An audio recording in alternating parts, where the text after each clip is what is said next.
Hi, this is Dominic here at the transformationcatalyst.com, and today I'm doing a video on the foods that you need around you if your primary goal, like most guys and maybe some girls that want to bulk up and put on some muscle, as it's a question I get asked quite often, and at the end of the day it's what a lot of it comes down to, that you don't have the right foods around you. So basically I've just laid out here typically what the foods that I would go through on a normal week.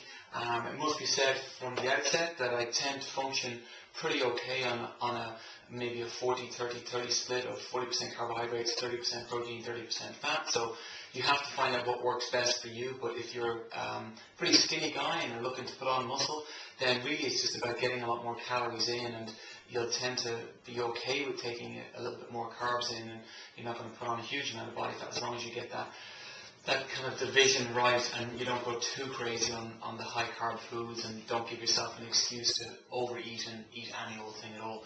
So basically from the back I'll kind of work forward. So basically you should always have plenty of fruit and obviously vegetables in your diet. So you have all of your fruit here, involved with taking out all the vegetables, but normally I would have, let's say, some butternut squash, some sweet potato, broccoli, cauliflower, things like celery, cucumber, tomatoes, all the usual fruits and veg, peppers that you should have in your diet. So again, you don't need to go absolutely nuts on fruit, but nobody's ever gained a lot of fat just because they've been eating a lot of fruit. And I can tell you, it's a hell of a lot harder overeating on something like fruit than it is to overeat on things like really high calorie carbohydrates like bread, rice, cereals, pastas, and potatoes.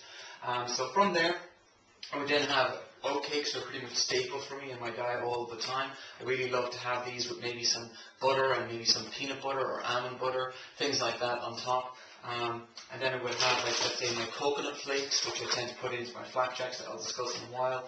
Then I have things like flax seeds and raisins, all different types of nuts. Like there's some almonds and walnuts, more almonds and walnuts, and then things like pumpkin seeds and sunflower seeds. And these can be made a little bit more tasty by, you can stick them in the oven and roast them for a while. That'll kind of give them a bit more flavor. Otherwise, have them raw with maybe some fruit again as a snack.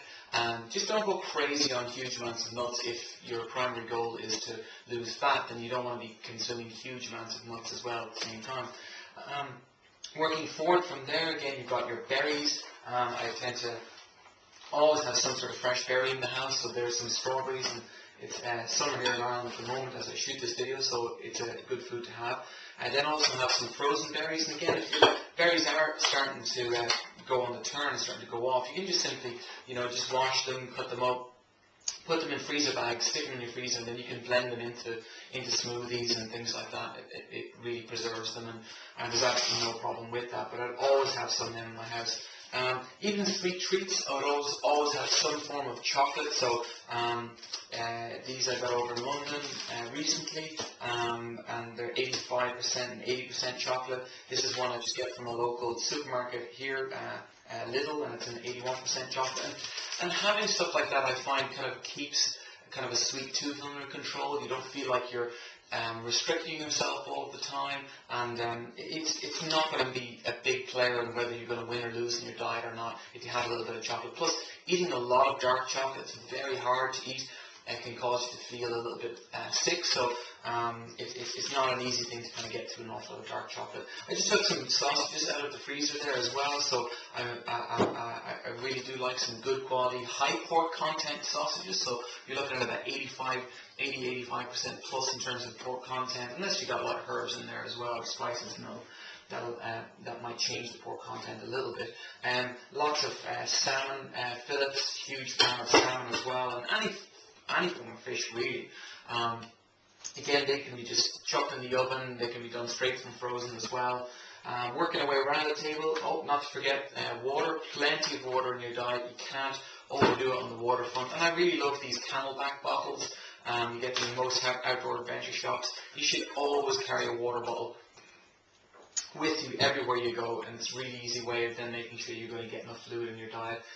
Working across the table then, we've got my nice green tea, which is a loose leaf tea, which you just put in a tea strainer, some hot water, not too hot. Green tea doesn't, really good quality green tea doesn't like really scorching hot water.